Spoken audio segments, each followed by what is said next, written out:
Hello student, आज का हमारा टॉपिक है ऑडिट में planning and procedure of audit. इसका पार्ट फर्स्ट हम आज यहाँ पर डिस्कस करेंगे।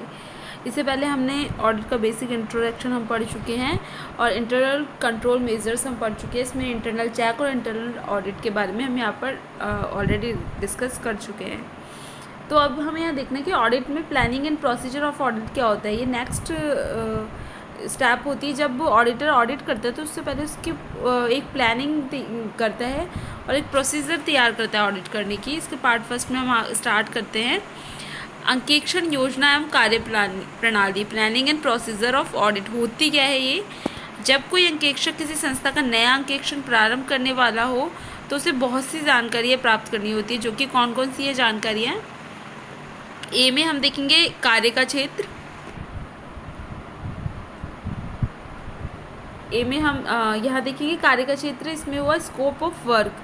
कार्य क्षेत्र का निर्धारण करते समय प्राय अंकेक्षक को अंकेक्षण का उद्देश्य, नियोक्ता द्वारा निर्धारित किए गए निर्देश की नियोक्ता को क्या एक्चुअल में उस ऑडिट से चाहिए, क्या किस प्रकार की जांच वो करवाना चाहता है, और पारस्परिक समझौते, विधान तथा संस्था के नियम आदि सभी को क्या है ध्यान रखना होता है। उसके बेस पर वो अपने जो अंकेक्षण है उसका कार्यक्षेत्र निर्धारित करता है। नेक्स्ट है व्यावसायिक संस्था के विषय में जानकारी। सेकंड इम्पॉर्टेंट काम है किसी भी अंकेक्षक के लिए कि जिस व्यावसायिक संस्था की वो ऑडिट कर रहा है उसके बारे में उससे बेसिक नॉलेज होनी चाहिए। बेसिक नहीं, डीप नॉलेज ही होनी चाहिए उन्हें। तो किस किस संदर्भ में उसे नॉलेज होनी चाहिए हम देखते हैं। फर्स्ट है व्यवसाय की विशेषताएं। व्यवसाय के क्या क्या टेक्निकल फीचर्स हैं या फिर किस क्षेत्र में वो कार्य करता है, उस सभी की जानकारी। पुस्तपालन की प्रणाली, व्यवसाय में कौन सी पुस्तपालन की प्रणाली अपनाई जाती है। दोहरा लेखा प्रणाली, गहरा लेखा प्रणाली, महाजनी बहीखाता पद्धति, कौन सी प्रणाली अपनाई जाती है उसके बारे में भी जानकारी होनी चाहिए। पुस्तकों की सूची, जो भी पुस्तकें हैं, क्रय बही, विक्रय बही, इनके संबंध में जानकारी होनी चाहिए। आंतरिक नियंत्रण प्रणाली, संस्था में आंतरिक नियंत्रण प्रणाली अपनाई जाती है कि नहीं अपनाई जाती है तो कितनी मात्रा में अपनाई जाती है। आंतरिक अंकेक्षण की प्रक्रिया क्या है। आंतरिक नियंत्रण की जो चरण है, जो आंतरिक निरीक्षण है, उसमें कितने चरण है, कौन कौन से कर्मचारी उसमें इन्वॉल्व है, ये सारी जानकारियाँ इन सभी के संदर्भ में भी क्या है जानकारी लेनी होती है। अब हम यहाँ देखते हैं कि कर्मचारियों का कार्य विभाजन। उसके अलावा जो संस्था में जो कर्मचारी कार्यरत है उनके बीच में जो वर्क डिवीज़न है वो किस प्रकार है, कौन सा कर्मचारी किस कार्य को करता है और किसी विशेष कार्य के लिए कौन सा कर्मचारी उत्तरदायी ठहराया जा सकता है, इन सभी के बारे में भी वो जानकारी लेता है। पिछले वर्ष का लाभ हानि खाता व चिट्ठा भी वो देखता है। लास्ट ईयर जो भी P&L जो अकाउंट है, वो बैलेंस शीट कैसी रही है कंपनी की, उसके कंपनी या किसी संस्था की, उसके बारे में भी जानकारी प्राप्त करता है। और संस्था की क्या उपनियम है, सब रूल्स क्या है, किसी भी संस्था के क्या क्या नियम अपनाए जाते हैं, ये सभी इन सभी की भी जो अंकेक्षक है वो जानकारी लेता है। अब नेक्स्ट पॉइंट में हम यह देखते हैं कि अन्य बातों के संबंध में भी जानकारी, अन्य और भी जानकारी जिनकी जो अंकेक्षण का जो उद्देश्य है, जो संस्था के प्रबंधकों द्वारा निर्धारित किया गया है, जो संस्था के प्रबंधकों द्वारा जो निर्देश दिए गए हैं या जो कार्य अंकेक्षक को सौंपा गया है उसके अकॉर्डिंग और भी किसी बातों के संबंध से जानकारी लेनी होती है तो वो भी वो जानकारी अंकेक्षक लेता है।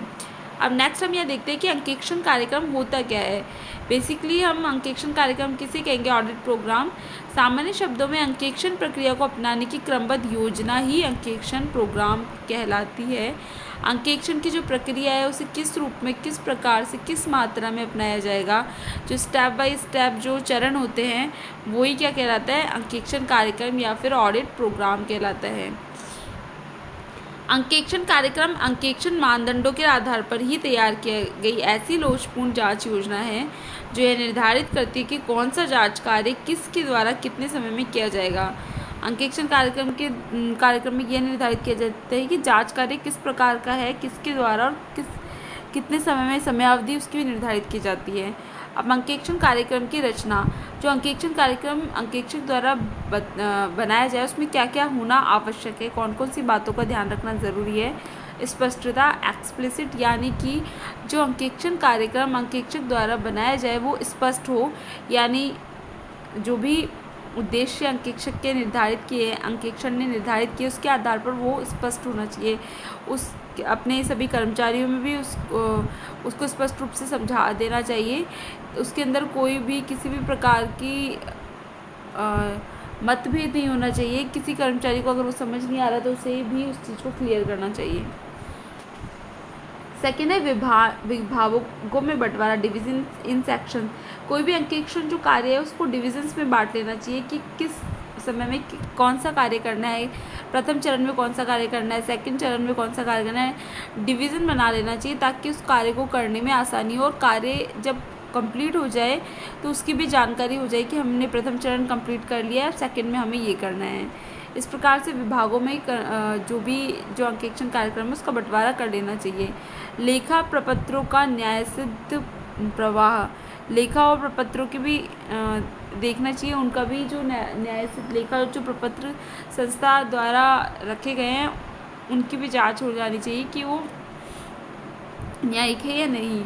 जो अंकेक्षण कार्यक्रम होता है वो लोचदार होना चाहिए, इलास्टिक होना चाहिए। मान लीजिए शुरुआत में जो परिस्थितियाँ दिख रही हैं उनके अनुरूप अंकेक्षण कार्यक्रम अंकेक्षक ने निर्धारित कर दिया, लेकिन अचानक से कोई ऐसी परिस्थिति उत्पन्न हो गई कि वो जो अंकेक्षण कार्यक्रम ऑलरेडी जो अंकेक्षक ने निर्धारित किया है वो अब अप्लाई नहीं हो सकता। तो वो अंकेक्षण कार्यक्रम ऐसा होना चाहिए कि लोचदार हो, जो अचानक से जो परिस्थिति उत्पन्न हुई है, मौजूदा जो परिस्थिति उत्पन्न हुई है उसके अनुसार उसमें परिवर्तन किया जा सके।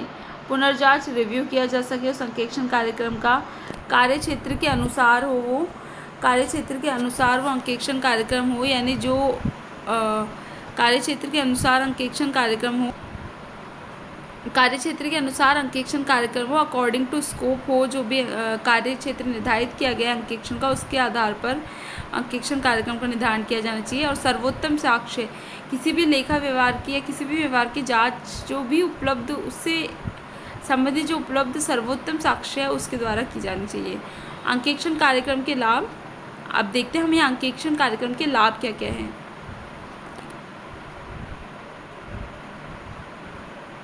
अंकेक्षण कार्यक्रम में क्या होता है, जो कर्मचारी होते हैं उनमें उनकी योग्यता अनुसार कार्य का विभाजन किया जाता है। जो व्यक्ति जो कर्मचारी जो कार्य सबसे अच्छे से कर सकता है वो कार्य उसे दिया जाता है। इससे क्या होता है कि कर्मचारियों में उस कार्य के प्रति रुचि भी होती है और वो उस कार्य के लिए योग्य होते हैं तो उस कार्य को शीघ्र करते हैं। सेकेंड है उत्तरदायित्व निश्चित करना। जब कर्मचारियों में योग्यता अनुसार कार्य का विभाजन हो जाएगा, विशेष एक पर्टिकुलर कोई वर्क किसी व्यक्ति विशेष को दे दिया जाएगा तो उसका उत्तरदायित्व निश्चित करना आवश्यक है। उससे जो भी होता है, अगर वो कार्य में कोई कमी रहती है या कार्य बहुत अच्छा होता है तो उसके लिए हम पर्टिकुलर किसी कर्मचारी विशेष को उत्तरदायी ठहरा सकते हैं। अब थर्ड है हमारा अंकेक्षण की कार्य प्रगति। जब अंकेक्षण कार्यक्रम पूर्व निर्धारित किया जाता है तो एक निश्चित समय बाद में हम अंकेक्षण की क्या कार्य प्रगति रही है, कितना किस सीमा तक वो कार्य कंप्लीट हो चुका है, कितना बाकी है, उसकी भी हम जानकारी कर सकते हैं। कर्मचारी में परिवर्तन का अंकेक्षण कार्य पर प्रभाव नहीं। कर्मचारियों में परिवर्तन का अंकेक्षण कार्य पर प्रभाव नहीं।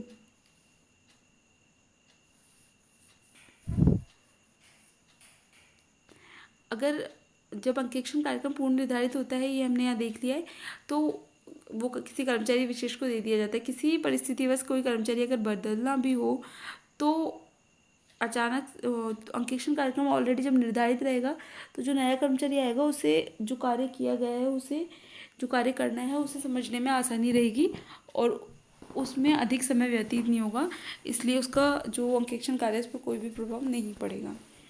जब अंकेक्षण फिफ्थ पॉइंट है कार्य में एकरूपता, यानी जब अंकेक्षण की प्रक्रिया पूर्ण निर्धारित रहेगी और उसकी जांच की सीमाएं निर्धारित की जाएगी तो इससे क्या होगा, जो कार्य है जो सभी कर्मचारी द्वारा जो कार्य किया जाएगा उसमें एकरूपता होगी।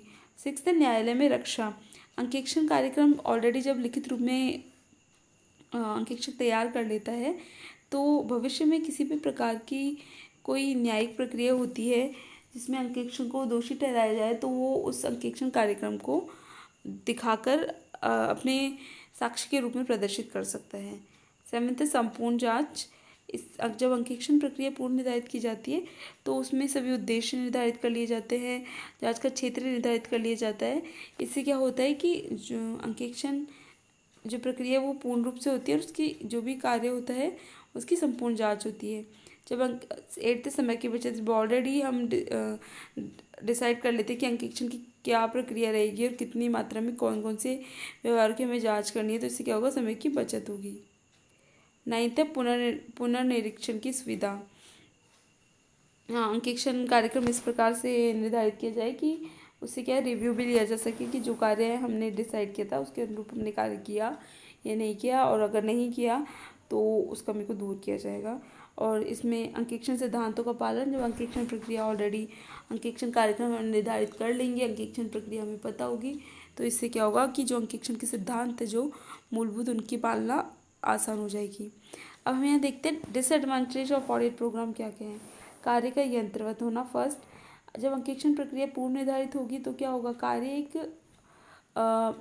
यंत्रवत चलेगा, कुछ उसमें रचनात्मकता नहीं रहेगी। सेकेंड है स्वतः निर्णय लेने में प्रोत्साहन का अभाव।